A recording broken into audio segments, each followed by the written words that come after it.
You're listening to the Money Monopolizers podcast, helping you take control of your financial destiny. It's about time that we invest more in our financial literacy and work towards building generational wealth. If you think you're ready to do the same, then you've come to the right place. Alex, Marlon, y'all ready? Let's get this bread. What's good, everybody? It's Alex Camunia here. We are back with episode 36 of the Money Monopolizers podcast. I'm here with my co-host Marlon Walls. Marlon, how you doing today, bro? I'm doing pretty good today, bro. I ain't got a lot to say, but man, honestly, no. Talking back on that, I'm thinking about like all of our investment deals that we are trying to get into right now. It's pretty slow right now. I just thought we wanted to just give a brief update on that. Like, I know that we've been trying to find one in Houston and in San Antonio. And are we closing on one in San Antonio soon? When this comes out, it should already. This ain't coming out for y'all. Ain't finna hear this one. If y'all are hearing this, we recorded this a minute ago. No, but I don't know. It's just the market is slow right now, just because of how saturated everything is and how the prices are at their highest peak. But yeah, honestly, we just keep waiting and waiting for the right one to come our way right now. Yeah, bro. Right now, like I said. Well, for me, I'm really focusing on building my businesses right now and scaling my businesses and getting them to the point where they can pay for real estate. Because I've kind of like altered my approach in terms of like I am business oriented right now to where my businesses are going to pay for my real estate, right? And it's not to say I'm not doing real estate. I'm just saying I'm just kind of taking a different approach because I'm really focusing on building multiple streams of income.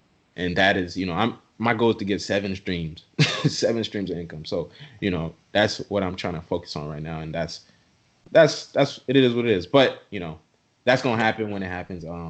I think that's important, though. Just like I want to highlight that for a second, because most people probably are fearful of like diversifying their money too much, even early on. But this is the time to do so. Like, you're single, you ain't got no kids, you ain't got no spouse or nothing like that. So it's like, bro, take all the risks that you can right now, because fall flat on your face, what's the worst that's going to happen? I got to go back to my job.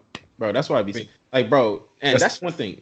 Nobody asked me for money because I ain't got none, because all of my money is literally in investments. Like that's one thing I did want to actually mention. Like the way I have been like structuring my funds recently, like personal funds, I act as if I'm living paycheck to paycheck. I ain't even take really much even fund money, because I put it all to my investment account, like my investment savings, to where, I'm just focusing on that. And, that's really what it is. So it feels like I be living paycheck to paycheck sometimes, but it's really because I put all my money into my investment savings and then I invest it. So, yep, high risk tolerance at the end of the day. But let's get into this episode, talk about our special guest we had today.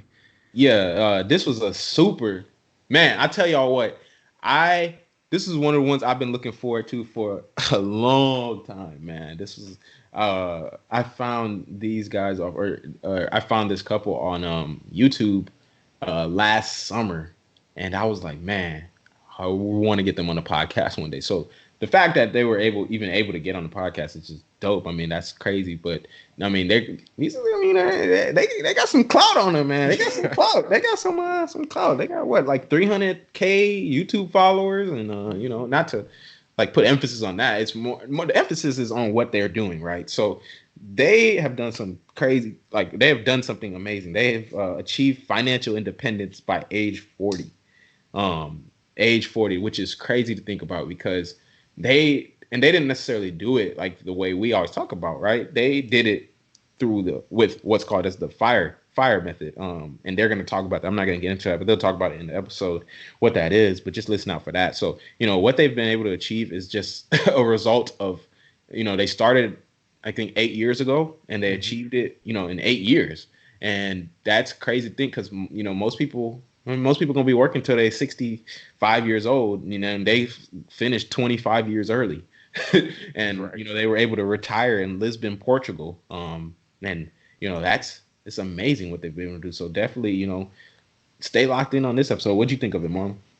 The fact that we were able to get them on is crazy enough, because I think when we first saw them for the first time, I think we had like 200 followers on our personal accounts, like on our Money Monopolizers account. So, and they had like 300,000 on their YouTube channel. I'm like, bro, I don't know how we finna get them. So, the fact that we got them in general is crazy And enough. they were on Good Morning America.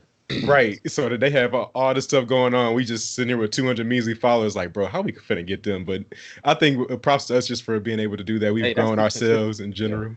Yeah. And but as far as what they were talking about, they have so much good content. And go check out their YouTube channel in general, because they have a lot of stuff on there too. But on this episode in particular, I love how Amon was talking about being intentional and starting with a end goal in mind, and then backtracking and taking steps in order to get there. Like, I think that's very important, and I love how they highlighted the importance of having the right mindset to get started. Because they knew that just all it takes is just to believe that you can be successful in order to get there, and then you can start getting the steps afterwards in order to achieve your ultimate goal. Most people feel like that they can't achieve anything, so they never do. And like you always say, if you believe that you can't do something, you're right. If you believe that you can do something, you're right about it. Right about that too. So I like what they had to say about it. Yeah, it was amazing. It was amazing, and the power of the mind just goes to show, like, you can really achieve anything you want. They had this vision. They started the journey. I mean, they're called Our Rich Journey on Instagram and on YouTube. That's their handle. Christina and Amon from Our Rich Journey. And they started this 8 years ago. And just through their belief, they have been able to achieve financial independence. Something that most people will never do. But it's just strictly through belief and, dedication that they did it. So I'm excited for y'all to hear what they got to say and what they got to share. So let's get into it.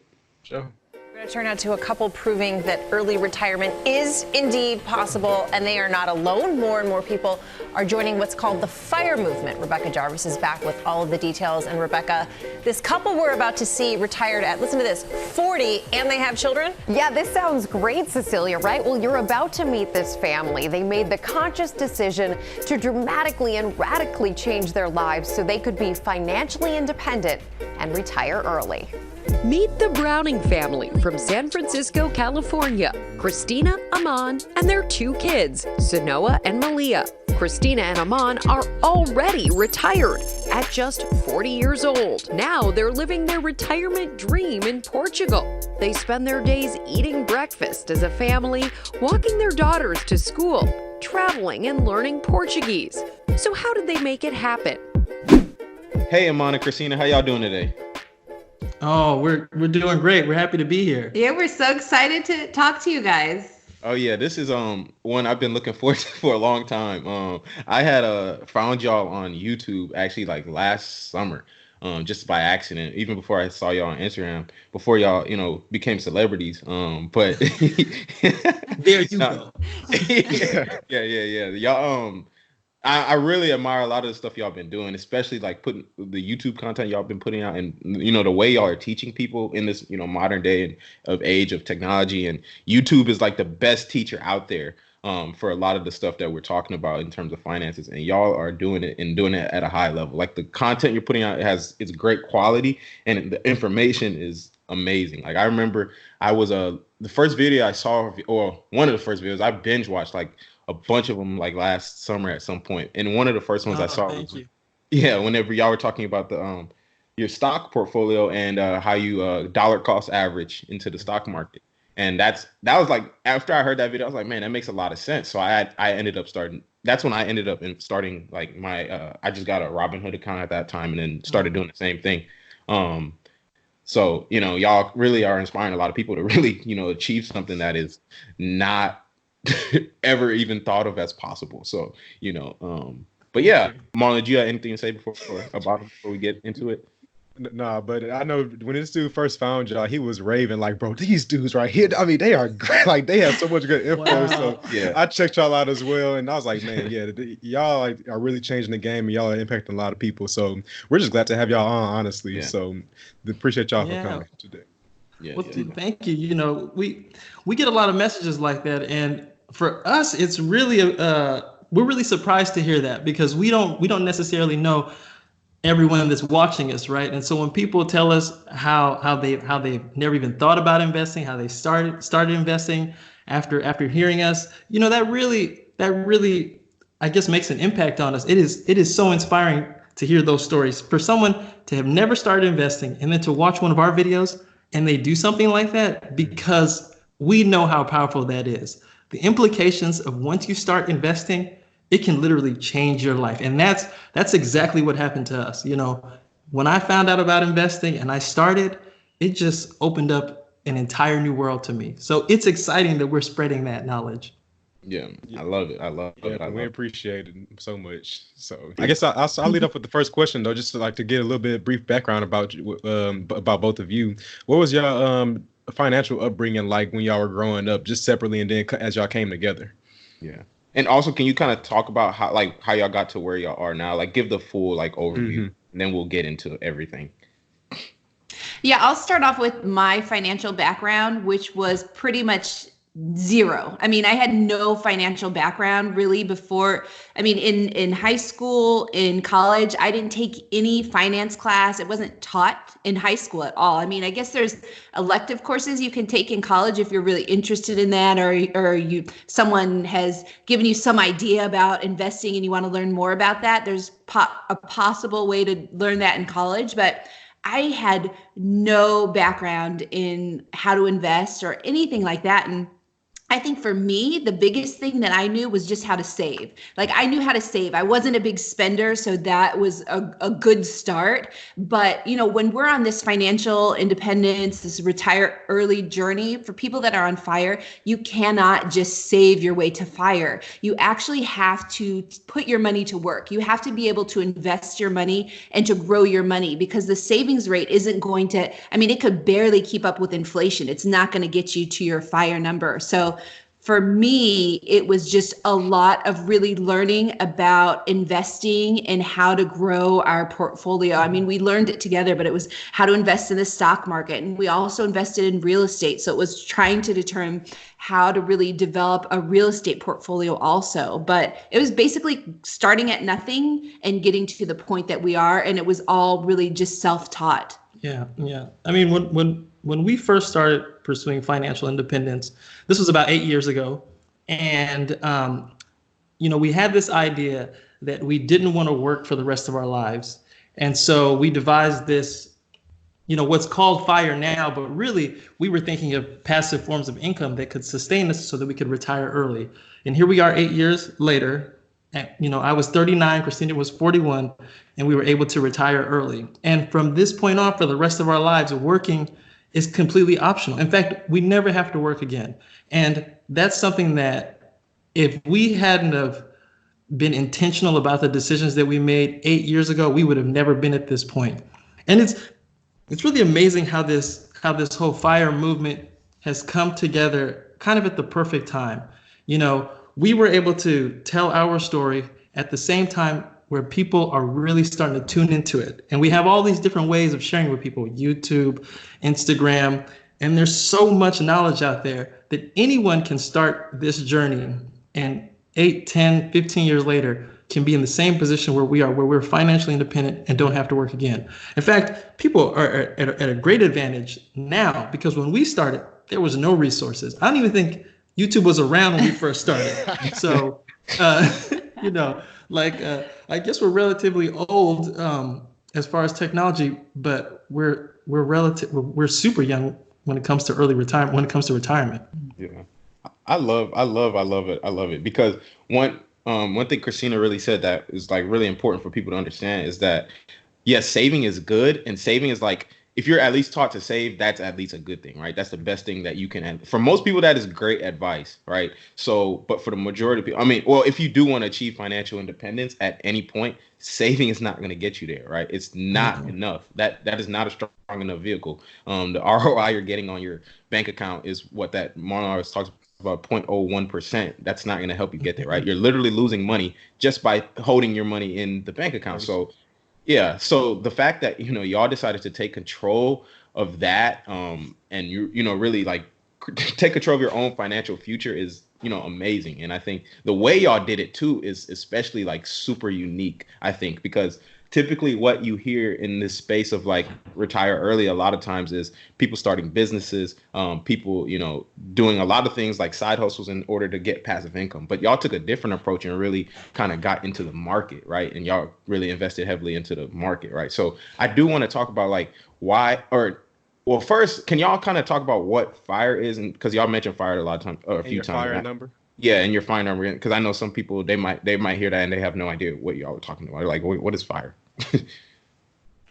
So when people talk about FIRE, well, FIRE is just an acronym that stands for Financial Independence, Retire Early. So it's this concept that you build this investment portfolio so that it gets to the appropriate size where you can live off of that portfolio for the rest of your life and never have to work again. So you'll accumulate enough wealth in that portfolio to draw from it for the rest of your life in retirement.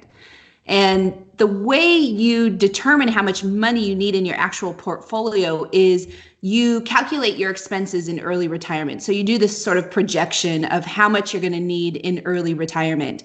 And then you take that number, those yearly expenses, the projected expenses in early retirement, and you multiply that by 25. And that is the number that you're going to need in, for example, a stock portfolio in order to draw off it. Because the concept is you'll be able to draw 4% from that portfolio and live off of that. And that 4% will pay for your expenses. And so that's why you need that 25 times your annual expenses for your FIRE number. Yeah. So because I know in one of the videos I saw y'all talk about, it was like one of y'all's early videos, or maybe it was the video that's like on the homepage of y'all's channel. You talk about your FIRE number, right? And you didn't really even talk about what it is, because for a lot of people, I know why y'all did that. It's because it could discourage a lot of people, right? When you hear that number, because it's such a large number. But in reality, it's, you know, because I mean, people are gonna see that and be like, "Dang, I gotta save that much money." And that like that's the instant thought that people are gonna have, but that's not really how it works. So, you know, the way that y'all are able to do that it's amazing, and it's crazy to think about doing it in that way, really, because I don't know, I when I see like a FIRE number 2, I think the same thing. I'm like, man, that's a huge number. Like it is a little bit, you know, kind of discouraging, but to see y'all doing it and to see other people doing it, it's like, man, it can really be done. Yeah, you know, when I was a kid, I always wanted to be, you know, a millionaire. And I would always say, you know, I say to my dad, well, I'm going to be a millionaire one day. I want $1 million, right? And I really had no idea why I picked that number. You know, it just sounded like a big number. Oh, a millionaire, right? $1 million. And that is a really powerful thought, but that's not how you determine your FIRE number. You know, some people will think they'll just guess, I probably need about $5 million to retire. I need about $10 million to retire. But really, what's that number based off of? So when you know your FIRE number, and we think everyone should calculate this, you should know what that number is, because it's like your freedom number. And so when we sat down and we looked at, okay, this is how much we spend every year, and we you know, we double checked that number, we tracked it, we looked at the history of all of our expenses. I said, okay, this is how much we spend every year. Now we multiply that times 25. And you know what? Let's throw in some of these other things in our life that may come up. Like we have kids, so we want to be able to pay for their college. You know, we have aging parents. Let's throw in a little bit of, you know, buffer for them in case we have to help out. And so once we had that as our annual number, and we'll just use some kind of, as an example, this isn't our number, but let's say you did that and you determined that you spend $50,000 a year, right? That's your annual number. If you multiply that times 25, that is 1.25, right? So you would need that much in order to retire early in a portfolio. And the idea is that you would take 4% of that every year, and that would support your annual expenses. So 4% of $1.25 million is $50,000. That's how you kind of back into your FIRE number. So once we determined that, we knew what we had to get to. But as you begin to calculate this number and you begin to put together this plan, you really start to identify things in your life that you prioritize. So when we were looking at our expenses, we thought, is this an expense that we're going to have for the rest of our life? You know, what do we want our life to look like? So it becomes like this master planning process, like this goal setting process. as you develop this number. And it's a very powerful process, and it's something that everyone should go through. Yeah. What I like a lot about this is that you're starting with the end in mind. So instead, like, even though it's a big number at the very end, that's at your annual expenses times 25. That's like the end goal. So that doesn't mean you need to be here next year. That just means that this is where I'm trying to get to, and now you have to backtrack in order to like basically take baby steps in order to get there. And I think that boils down to a lot of a word that y'all use a lot back on y'all videos, which is being intentional. And I think that's something that y'all were definitely big proponents of, like, during y'all journey. So can you explain a little bit about what the steps were to get to this freedom or FIRE number as y'all went on y'all journey? Yeah, well, I want to back up really quick, and Christina had the opportunity to share her money background, and Christina was a big saver. You know, that's kind of her money background. My money background is kind of a hustler, right? So my parents, only my father worked, and so my mom stayed at home. But while she stayed at home, she had all these various different side hustles, and I think a lot of that side hustle ability rubbed off on me and my brothers. So as we were kind of coming up with our wealth building plan, we took what me and Christina do very good, and we combined it, and we came up, with kind of a combination of things in order to get to our FIRE number. So when we were thinking about, okay, how are we going to get to this number?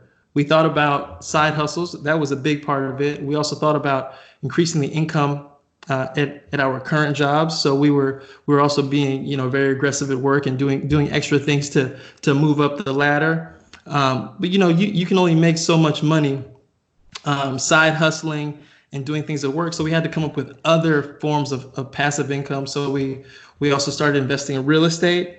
We got involved in Airbnb. So it was just kind of a combination of things that we did to grow our income. But at the same time, we also looked at how we were spending our money. And so we reduced our expenses. So as we grew our income and we brought our expenses under control, we had this huge gap of money that we could start to invest into real estate and into the stock market.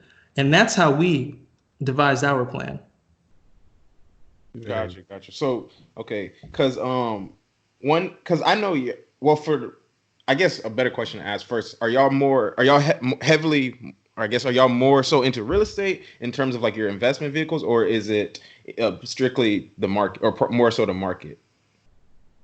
Well, I think definitely what got us here was doing a combination of both. So we did real estate investing and the stock market as well. But now we're focused solely right now on the stock market. We are going to be purchasing real estate in the future, but right now it's just the stock market. So really, to me, it's really what people are passionate about. I mean, for us, we really like the real estate aspect because a lot of the properties that we bought, we were able to put our labor into it and flip it, and we did it ourselves. So we really liked transforming properties and seeing them as like this huge eyesore and then transforming them into these really beautiful properties. So it was more of like this fun project for us. And so that's why we really liked being in real estate. But then we were also living overseas, and we really liked the ability to grow our money passively through the stock market. And so once we sold our properties at significant profits, then we decided to put that into the stock market, because when you invest in the stock market, it's much more passive in terms of allowing your money to grow than it is with real estate. So it's really, you can get there through any of those avenues. You can create a business, you can do real estate, you can do stock market, but it's really just your passion in terms of what you want to do. Do you want to grow your money more actively, or do you want to be more passive about it? Yeah, and that's a great point, because it's really all based on of what you like, what interests you, right? Because I remember one time where we had went to give like a presentation or a workshop of financial literacy, and people were asking Because people always ask, what should I invest in? What should I invest in? What should I invest in? But I can't necessarily tell you what you should invest in because I don't know what you're passionate about, what you're interested in, right? I can say go invest in the stock market, but I can guarantee you if you're not interested in it, you won't be doing it in 2 months. So you have to be doing something that you're interested in, right? And for me personally, I like investments that give me complete control just because, I mean, I like control of all my investments. And I'm able, like businesses and real estate, I'm passionate about those things because I can control pretty much I can control every aspect of it for the most part, right? So that's something that works for me. I can't necessarily say, hey, you should go and buy this property or you should go start this business because I don't know if that's something that you would like doing. So, you know, it really just boils down to that. And then you obviously get the education and you learn how to do it. So I love that. I love that. Y'all mentioned that y'all are primarily investing in the stock market right now. And I think no matter what investment you have, it's always going to have some type of preconceived fear for people who haven't done it before. So, and then for people who are in it right now, that they may have their own personal fears, like especially for the stock market to just take, because, you know, the coronavirus is like a big thing right now that everybody's talking about. So what do you have to say to those people who are fearful of the coronavirus impacting their stocks and they're starting to take their stocks out currently? Yeah, I think there is. I mean, so this is another thing too. You think about what you're passionate about, and then you sort of assess your risk aversion. You know, how do you feel when the stock market crashes? Do you get very anxious about it, and do you want to sell all your stocks, even though you'd be selling at a loss? You know, you really have to think about the psychology of your investment when you're investing, because I think one of the big things with investing in the stock market when you see crashes, one of the best ways to sort of overcome those fears or to tackle those fears in investing is to learn more about the history of the stock market, because this is not the first dip. This is not the first crash. There have been significant crashes in the stock market. And then the stock market has always rebounded. It always continues to rise back up and grow.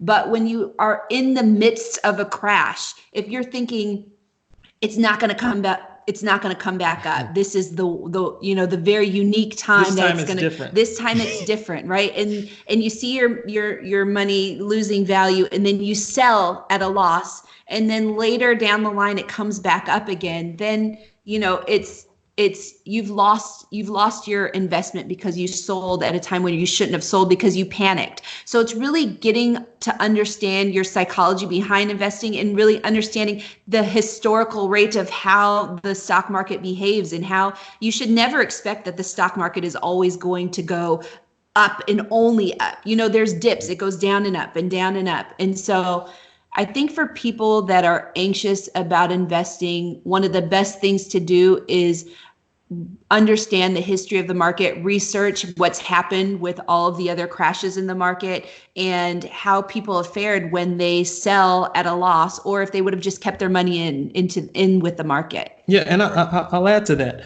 You know, investing is a long-term thing. You know, no one should be investing money that they need to live off of or pay their everyday expenses. So when we started investing, the idea was that we don't need this money. We don't need this money now. This money needs time to grow and compound.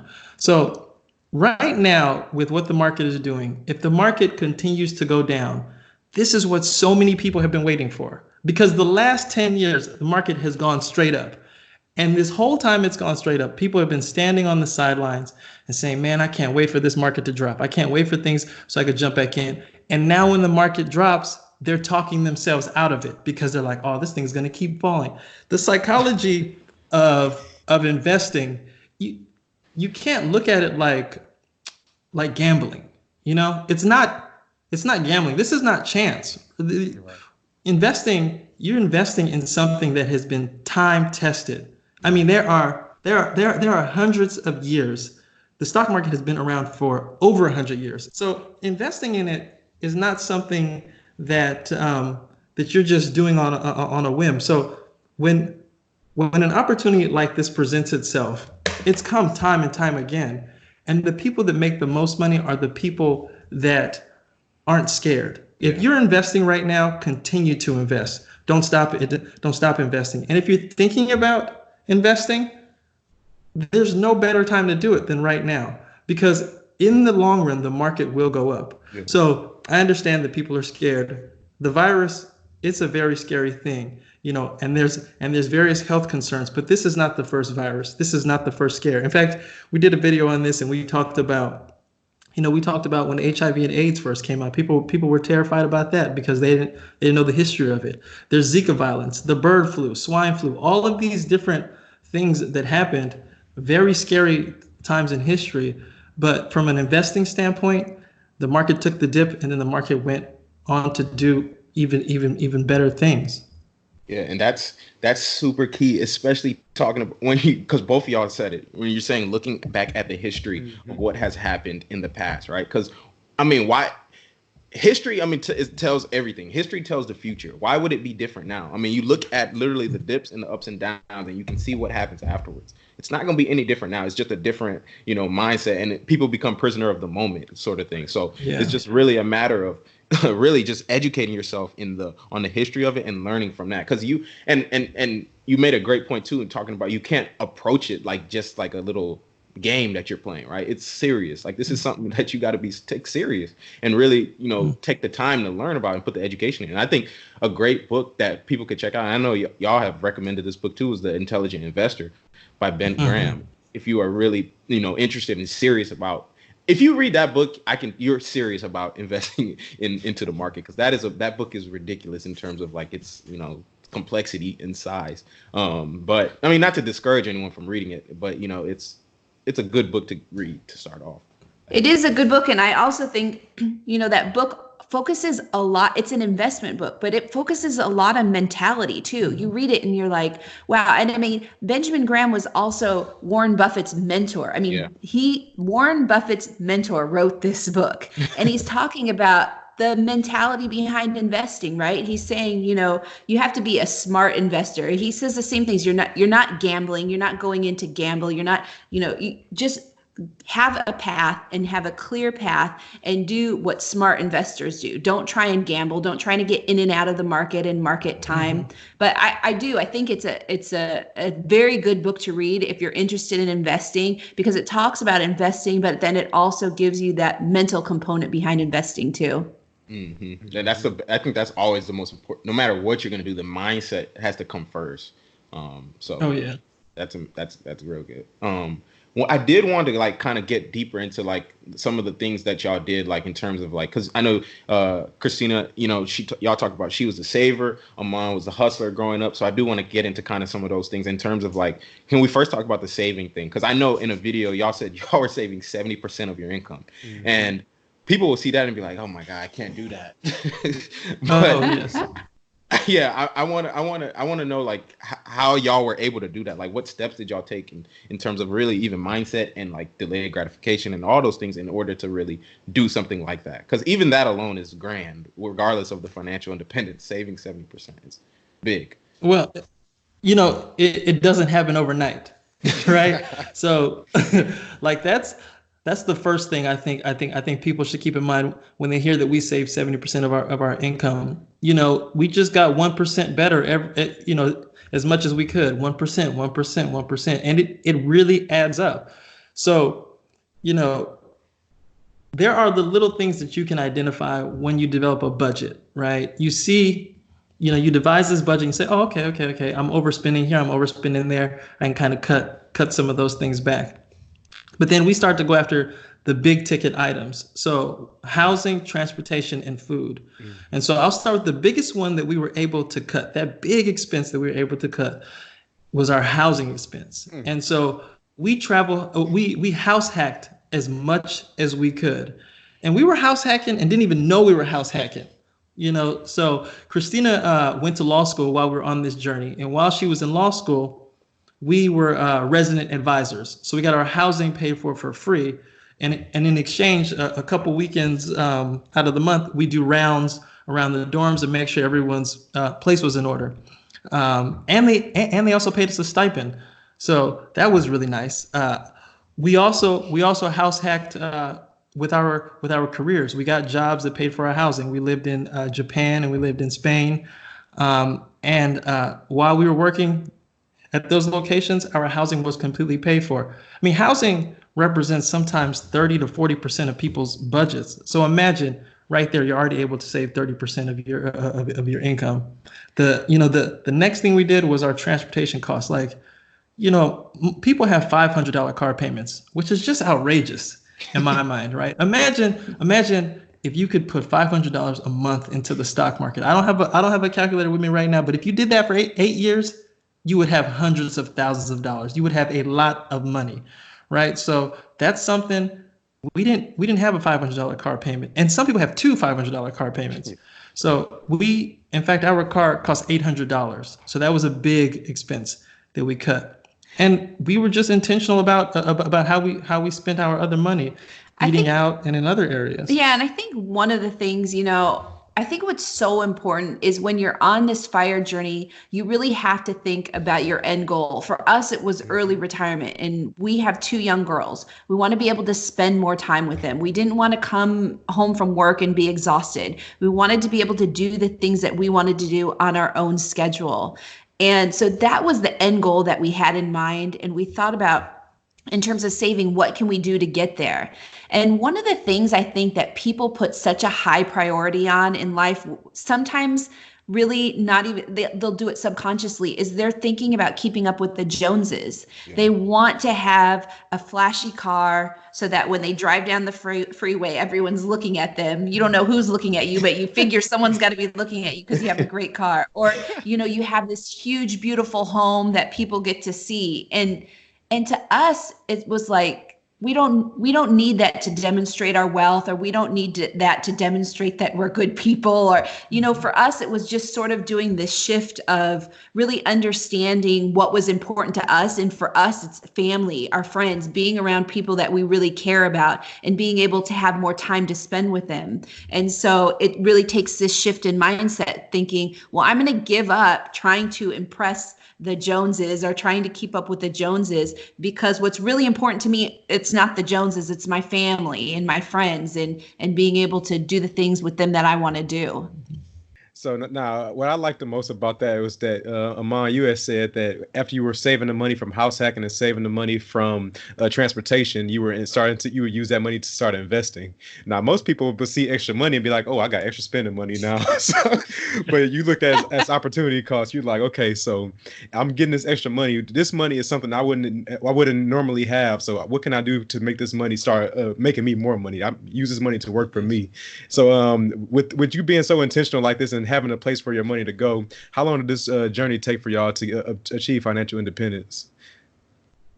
Well, what's so exciting is whenever we had this extra money, either money that we saved or side hustle money that we come into, it was always so exciting to invest it. I just got so excited transferring that money over to my brokerage accounts because it was like, wow, this thing is really growing. And it was growing. When you start to see compound interest pick up, when you start to see your dividends be reinvested, and you see the market appreciating, and then you're adding to it. And we were just throwing all this extra money into it. And we had gotten to a point where we could have retired a lot earlier than our 8-year journey, because our money had grown so fast through the stock market and through real estate. And so when we developed our FIRE number, we developed it for the San Francisco Bay Area. That's where we're from. We're from Oakland, right? And so we said, okay, this is how much money we need to retire in Oakland. But we also considered retiring in places that had a lower cost of living. So we considered retiring in Thailand, in Spain, in Portugal, in Hawaii.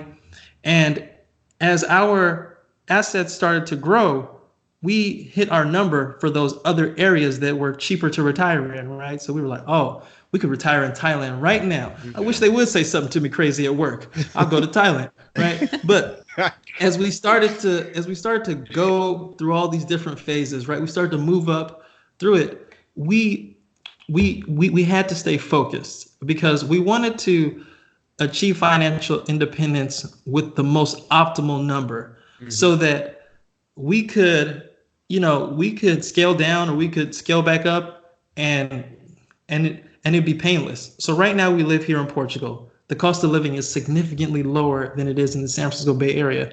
But our kids may want to go to Stanford or Berkeley, right? Yeah. So, and we'll follow them to Stanford or Berkeley. We'll be living in a house right next door to the university, spying on them. But we have that ability because of our FIRE plan. Like we set that number so high, we got to that number, and now we even have geo freedom.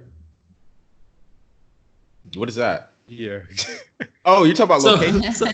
Yeah. You know, we have location freedom, right? So, Gotcha. So that's the. You may have just termed that. Yeah, I just made that up. Geo, Gonna be like, sure. yeah, go ahead and coin that. I thought you were about to go into it. Oh, okay. Well, Mic drop. Yeah, that's it. If you look at it from that perspective, right? When people, identify their expenses, they may be identifying their FIRE number expenses based off of living in North Carolina and Texas, right? Mm-hmm. So that means when they retire, they have to stay in those places, right? They can't go anywhere that's more expensive because it might mess up their retirement plan. Yeah. So for us, because our FIRE number was based off of the Bay Area, we can go anywhere that's below that amount and never run out of money. Mm-hmm. This is like the whole mechanics of the FIRE movement. As you start to get into this, get into the calculations, and you start to figure out, the different ways to apply this number to your situation, you realize that there's a science behind this whole thing, right? And so for us, as we were going through this process, it was so eye-opening. And we're going to start to get more into that on our YouTube channel. But I mean, it's a process. Yeah, I love it. And the reason, I'm so excited just for y'all, just because, listening to y'all is like, because the stuff that we talk about on the podcast is like a lot of the stuff that y'all are saying in terms of like, especially when we talk about house hacking, right? And how great it is of a, thing. I'm not going to talk about it because we literally talk about it all the time. And it's like, I've beaten that dead horse enough. So, people got it by now, I hope. But the thing about it is like, it's exciting to see because this stuff actually works. That's the key. That's what we're trying to show with it. Like y'all are living examples that the stuff actually works. So it's not like we just saying it just so we can hear ourselves talk. So it's amazing to hear that, and I love it. But so one thing that we talked about, like the savings, and we consider that the defense, right? And in terms of like the building wealth, right? So now I do want to talk a little bit more so about the offense in terms of like what side hustles y'all took on in order to kind of increase your income.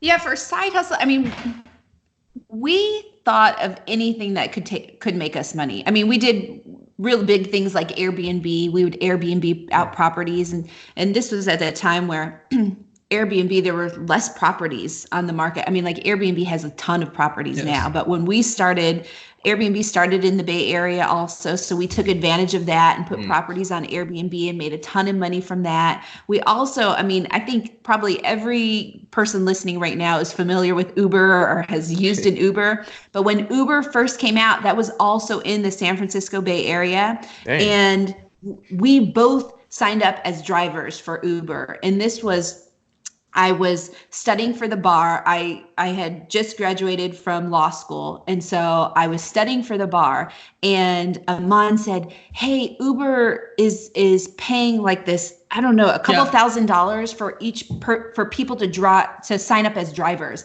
because Uber had just come out. It was sort of vying for this piece of the market, and Lyft was out also, and they were trying to sort of beat each other, get all the drivers basically. Yeah. And so they had these huge incentives for drivers. And so Amon and I both signed up as drivers, and we got a couple $1,000s from that. And then on top of that, they had this incentive where if you as a driver put on the app and you have your app open to pick up other people that are asking for rides, then they will pay you just to have your app open. And at that time, we were living in Oakland in the Bay Area, and no one was using Lyft or Uber. No one had heard of it. So we would turn on our apps, and we'd get paid like maybe $50 an hour just to have our app on and never have to pick up anyone. So I would wake up, get ready to study for the bar, turn on my app, have it on all day. Amon would do the same thing. But this was like, we would tell people, hey, you guys got to get this Uber app, do this. And people are like, no, I'm not doing that. But that's Amon's hustle mentality, I think, was playing a role in that. And see, I was always going to my friends and saying, man, you guys need to get on this. You guys need to get on that. They never listened to me. It seems like it. I said, And when I told them about this Uber thing, it just seemed too unbelievable to them. They're like, wait a minute, they're going to pay me just to have the app on? What is even Uber? But it seems like, we just have this mentality where there's money in the streets. You just have to go out there and pick it up. Mm-hmm. And we always encounter these things. And I don't think it's luck. I think it's our perspective on life, right? People can bring money into their lives if they're looking for it, right? Mm-hmm. And if they're ready to take advantage of opportunities. So this was something that we've always done our entire lives, is that we have just been ready when the opportunity presents itself. And Uber was like that. Airbnb was like that. Now these are things that are unfortunately saturated. There's not a lot of money in Uber and Airbnb right now, but there are other opportunities out there. And they're right in front of people's faces. Yeah, and I think that's the thing too. We're always looking for something. So when we were doing real estate and we were flipping properties, we would go to IKEA, and then we found this as-is section in IKEA that we never really looked at before. And then we realized, oh, you can flip an entire house with IKEA as-is products. And then not only that, you can buy these products and resell them. And so we did that, and we got tons of money just by taking, cupboards or wooden planks, IKEA kitchens and reselling those. Or we would go and we'd drive by and we'd see all these beautiful wine boxes that these liquor stores are throwing out. And we said, hey, can we have these? And they gave them to us for free. And then we'd resell them. And Amon would make furniture out of things, out of wooden crate, or what are they called? Pallets. Yeah. And just things where we had this mentality where, like, listen, if we want to get to where our final goal is, if we want to get to this early retirement stage, we have to find ways to create money, because we retired as federal government employees. It's not like we were, millionaires already. We had our salary alone wasn't going to cut it. We had to find other ways outside of our salary to make more money. So we were always looking for opportunities. Mm-hmm. Man, that's all so good. Just because I'm thinking, so Amon, when you were talking, I'm just thinking about how intentional you were being about trying to find something that's novel. It's trying to find something that's not like already a big fad that everybody's jumping on. But I think that's a problem with a lot of people in the world, is that people like to invest in something that they see already having major success. So now people want to go into Uber or Airbnb now, since it's already doing great, but it's oversaturated now. Y'all got into it back when it was just up and coming, where y'all can make the maximum profit. And I think that's something that we see in a lot of different investment vehicles. Like actually, I'll be thinking about Bitcoin. People talk about Bitcoin all the time, like a couple years ago, back when it was already like at a high point. Everybody was trying to get on a fad at that point. Y'all should have been investing a few years ago, back when it was low. Then y'all would have had all the benefit. The benefit's gone now. It's already passed. So it's like you're only gonna get minimal compared to what everybody went back before, when everybody was like fearful, like, oh, I don't know about Uber. Like, I ain't worried about Uber. That's like, what is that? So I think it's really important to, like, well, people could call you lucky in some cases because you just so happen to get on Uber at this right time. But I think it's more so you were being intentional and like looking for opportunities before people actually saw them come into fruition. And so that allowed you to, I define look as preparation meeting opportunity. So you're preparing yourself by looking for the right opportunities, and when they present themselves, you capitalize on it. Yeah, and y'all had y'all's mind open to it, so that's the best thing too. Because you literally, like you said, that there's money in the street everywhere. If you literally walk outside, you will see a side hustle somewhere. Like, you could walk outside, and something I always notice, and I was telling Marlon about this, you could walk outside and you could see a lot of the, they have the address things on the curbs with people's house numbers that are always, kind of faded.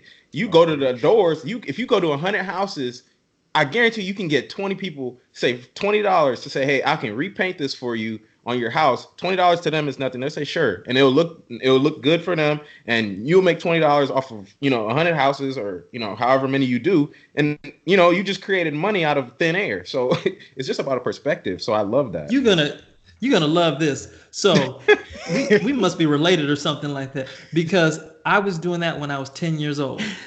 From 10 years old till about 21 years old, I was address painting. Me and my brothers would go out on the weekends. We had our stencils. We had our black and white paint. We had our whole speech. We would go to people's door and say, hey, for safety, this is reflective paint, all these different things. And on a weekend, me and my brothers would make $300. Unfortunately, we weren't investing that we were 10 years old. We were blowing that money. He had the right mindset, Exactly. He knew how to make it. Yeah. I love that. See, that's all it is. And you were doing that at 10 years old, right? Anybody could go do it. So that's the best thing about it, man. I love it. As far as like whenever y'all were house hacking, do y'all still own any of those properties, or did y'all sold all of those? We sold all of the properties, and we did that because we had reached our number. It was all a part of the plan. Yeah. So, the thing is, you can be too greedy sometimes, and our properties had appreciated to the point where we thought this is a good time to sell, so we sold it. Mm-hmm. And we also wanted to continue to live overseas, and the entire time we owned our properties, we were managing them from abroad. We're very into DIY, so we don't like to farm out a lot of stuff. So we were doing all the property management ourselves. So in a way, it was almost like we were kind of stepping back from real estate a little bit. Mm-hmm. But we are going to reset that, and we are going to start investing in real estate again. We're just waiting for the right opportunity or the right property. But we're always on the lookout. Yeah. So when y'all are investing in real estate or planning to, are y'all going to be investing back in the States or in Portugal, actually? I think the first place is going to be here, actually. Mm-hmm. I mean, it's completely different. The market is completely different here, how they work. They don't have an MLS type of system here. Mm-hmm. It's very, very choppy how they deal with real estate. It's like one real estate agent has maybe 10 properties that they show, and the other real estate agents do not show those 10 properties. You have to go to that one agent to see those 10 properties. I mean, it's very rare to work with an agent where you can see all properties throughout Lisbon, for example. You can generally only see the properties that they have in their file. So It's a bit different. And, they're changing some laws here in Lisbon in terms of this golden visa thing that they have here, an incentive to get people to buy real estate here. So they're changing some laws on that. So we're sort of feeling it out to see how the market is going to transform in, the next couple of months or the next year. And I think we'll probably invest here first. Yeah. Gotcha. Cool. I think I want to talk about something that a lot of people really need to hear. What sacrifices did y'all have to make along the way that y'all think, I don't know, stuff that you thought were like, oh, it wasn't even that bad. I actually didn't even need that. Or like, I guess in general, just what sacrifices did y'all have to make that helped y'all achieve financial independence? I think, the sacrifice is always saving. It's this concept of you can have something, but you have to give up something in order to get it. This idea of your time is your money. You're sacrificing your time if you want to buy something more. But for us, in order to get to where we are now, the sacrifice was we have to stop spending on certain things. We couldn't buy everything that we wanted. We don't have, like, for example, for Christmas, we don't have huge Christmases. We don't, like, two years ago, we didn't buy any gifts at all. Last year, we did an exchange where each person bought 2 gifts and they had to be under, $20 each. Mm. But it's this thing of like, sometimes people think, especially because we're a family of 4, right? Sometimes as parents, you think, oh, I want to buy all these nice things because I want to give my kids what we didn't have. We didn't have all these great things. Amon and I didn't have these great things when we were kids. So sometimes parents, when they become parents, they say, I want to give my kids these things because I didn't have them. I want to get them I want them to live in a huge mansion. I want them to have a huge swimming pool in the backyard. I want to get them 500 presents with you can't even see the Christmas tree because there's so many presents, right? That's considered a sacrifice if you're not doing those types of things.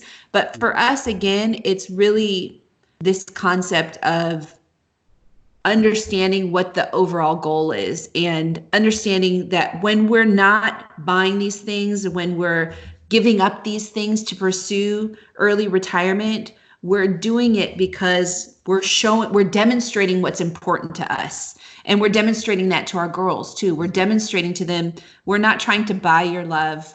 It's not going to make you happy. We want to spend time with each other. Mm-hmm. And so that was our focus. Yeah. And it's odd because I don't really feel like from our perspective, we didn't feel like we were sacrificing much. But I think from the outside, people probably looked at us and probably thought, how can they only live in a 1,000 square foot house, right? How are they only buying an $800 car? So from the outside, it probably looked like, man, they must be struggling, right? Something like that. I don't know, but I'd often joke that we were like the millionaires in the cubicle next door. That's what I was right. Because it's so strange to me that people think that you need to spend the money that you make. So our house was literally 1,000 square feet. We didn't have a study. I didn't have a man cave, or Christina didn't have a woman cave, or anything crazy like that, because we looked at how a home is supposed to be used. People don't spend times in their studies, in their libraries, in their formal dining rooms or formal living rooms. So all the space that we use, we got the full use out of it. So why would we pay the additional money for each square foot, right? In the Bay Area, homes are selling for like $800, $1,000 a square foot, right? So we're like, no, each square foot, it matters.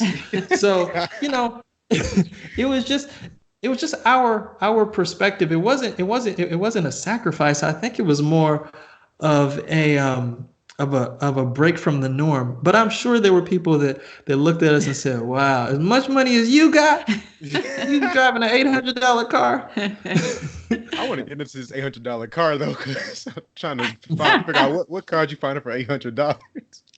Yeah. Oh, they're out there. Yeah. Well, was it a Honda or a Toyota? It was a Honda. Honda minivan. It was a Honda minivan. Oh man, nice. Okay, but I think at the end of the day, it's basically that you don't fall into trends. So everybody else, when if they have a lot of money, they naturally just want to spend more. When they had a big mansion, want to drive the new Mercedes, I don't know, Maserati or whatever. And they just want, they're like prisoners of the moment, and they want to enjoy all of their money to exhaust pretty much all of it entirely. But I think the big thing about you is that you live like no one else back then, so now you can live like no one else now in Lisbon, Portugal, where you have all the time freedom you can spend with your girls and do what you ultimately set out to do. So I really give y'all props for that. Yeah. I love the millionaire in the cubicle next door. I might make that probably be the title of this podcast show. That's dope. Okay, cool. Yeah, this is we kind of do want to wrap it up here in a little bit. So I think what we want to do real quick is just go through. What we usually do with every guest, what we try to is do a fast five sort of thing, where we ask you like 5 questions that you answer in 60 seconds or less. Maybe it looked like Marlon added an extra one in. I added an extra one in for the day. So yeah, it'd be 6. So it'll be 6. I'm gonna switch this one out and throw a curveball at him. Okay. Just because I want to see. All right, bring it. Yes, sir. All right, cool. So first question is, what does success mean to you? For both of y'all. Success to me just means happiness, really. It's really equated to how fulfilled and how happy you feel in life. Gotcha. Yes, I totally agree. Everyone wants to be happy. That's success. Nice. Okay, so what's your favorite money or business book?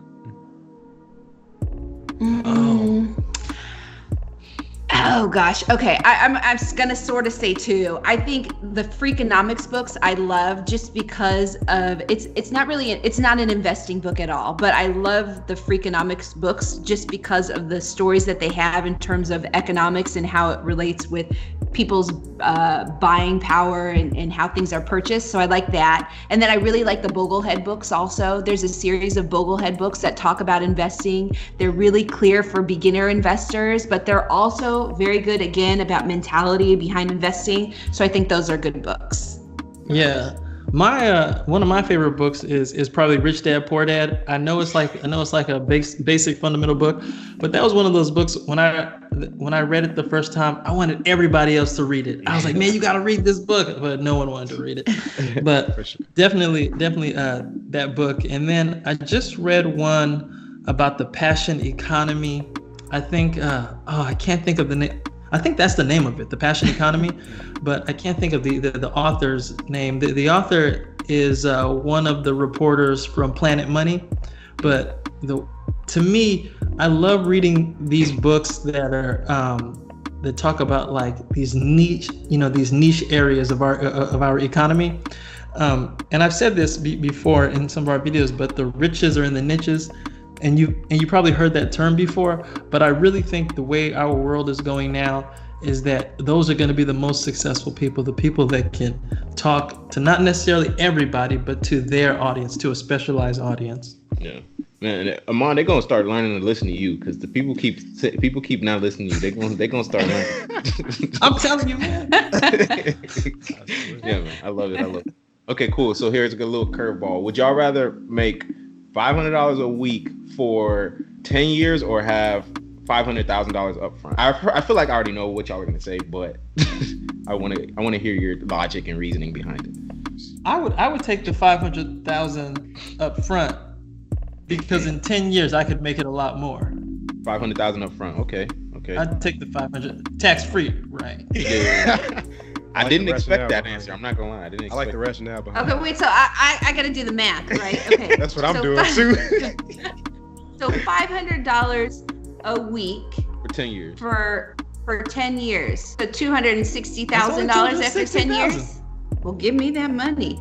Okay, but the reason why I asked, okay, because the math is I would take the 500,000 right off the bat because it's just more. Mm-hmm. But even if it was closer, I would take the big bulk of money up front because then you can start investing that. You can put it all into your investment and allow that to grow. It's in the market for a longer period of time.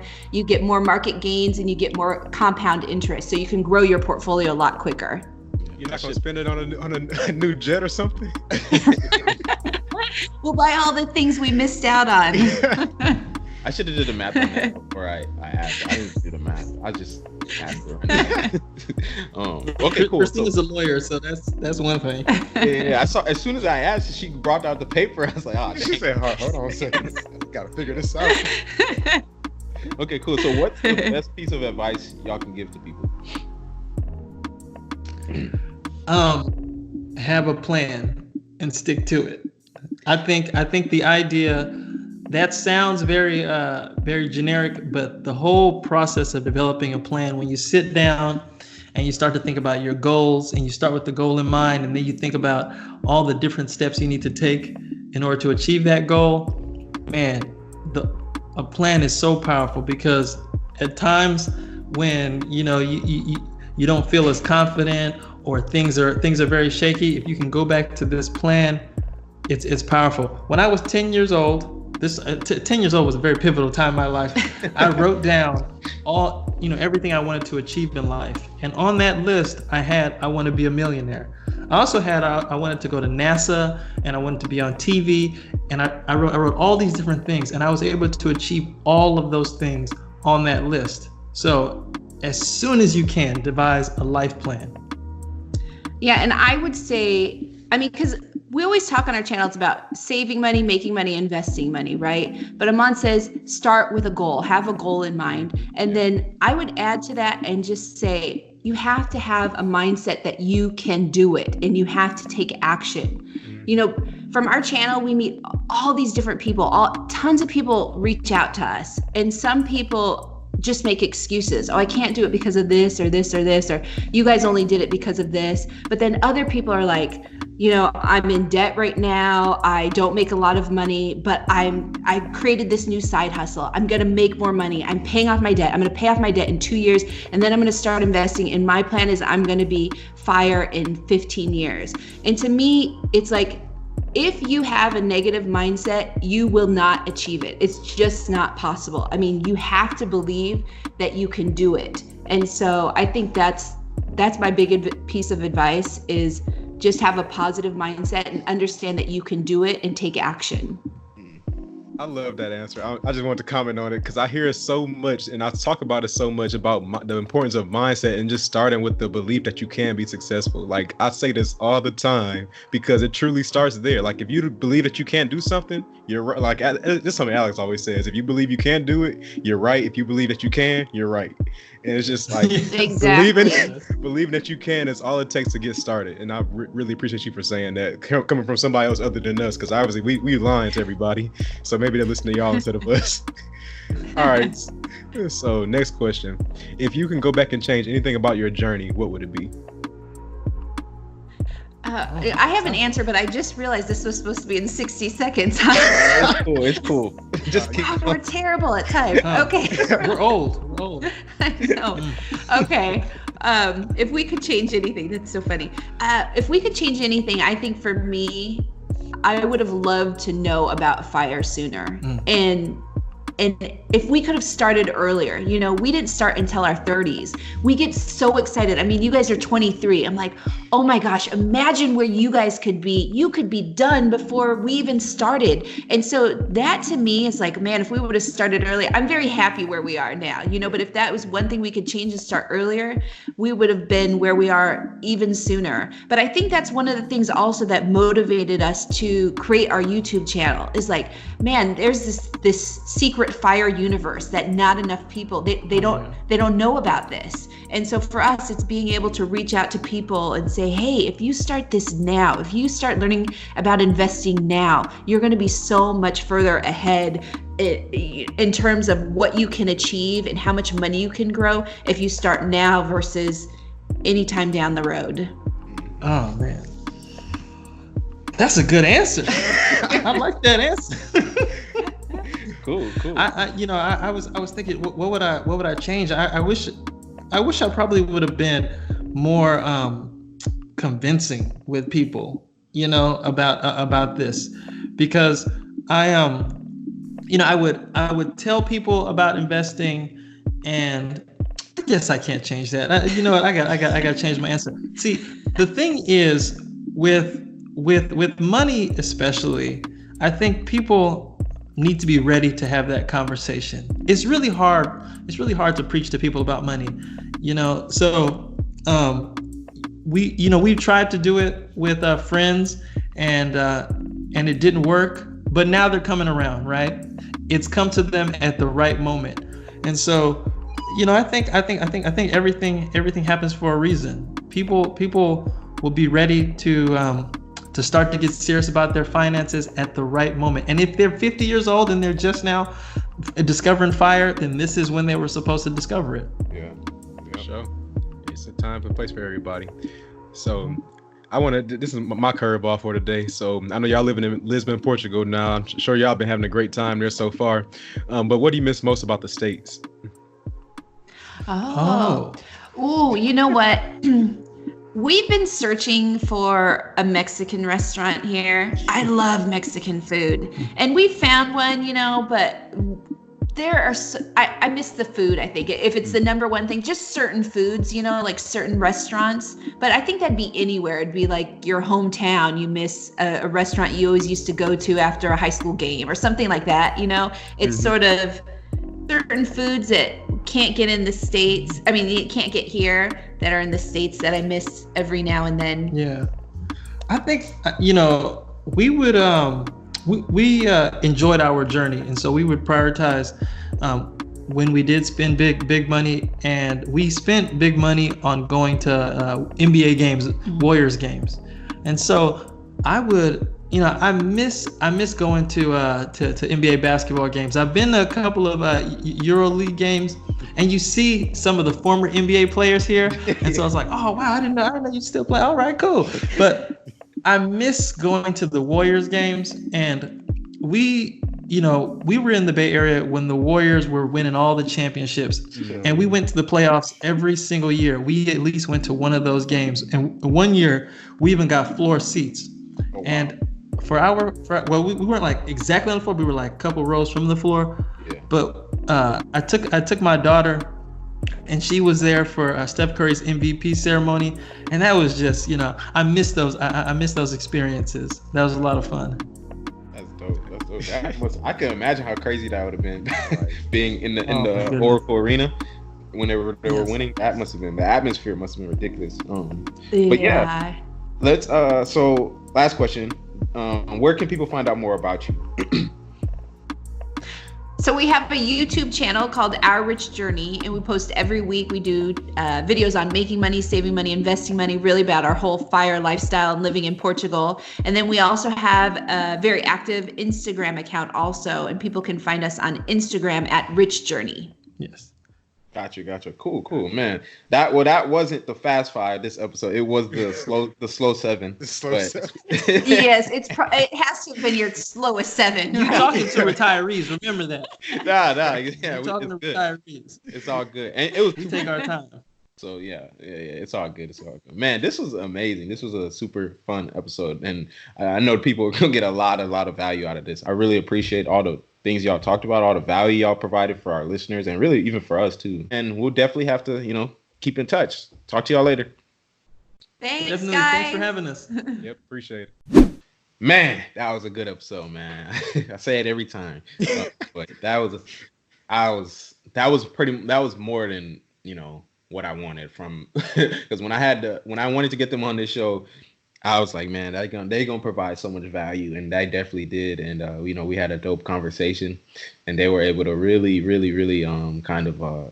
give some great insight into their strategies and what they've done. And the crazy thing is they just barely scratch the surface of what they actually really be doing, because what they talked about on the podcast. Because if you go to their YouTube channel, it is full of free I swear you're gonna get an MBA in finance if you go to their YouTube channel and watch every one of their videos. Like, it's crazy because they just add so much value to people. It's crazy, and it's all free. So everything they were saying is so real, and the fact that we talk about this stuff all the time, that's the reason we started this channel, this podcast, this Instagram account. That's why we do all this stuff, is to show that this is actually possible, right? And they are living testaments of it. So their method was different than my method, for example, but it's a method that could work for somebody, right? Somebody might not want to be more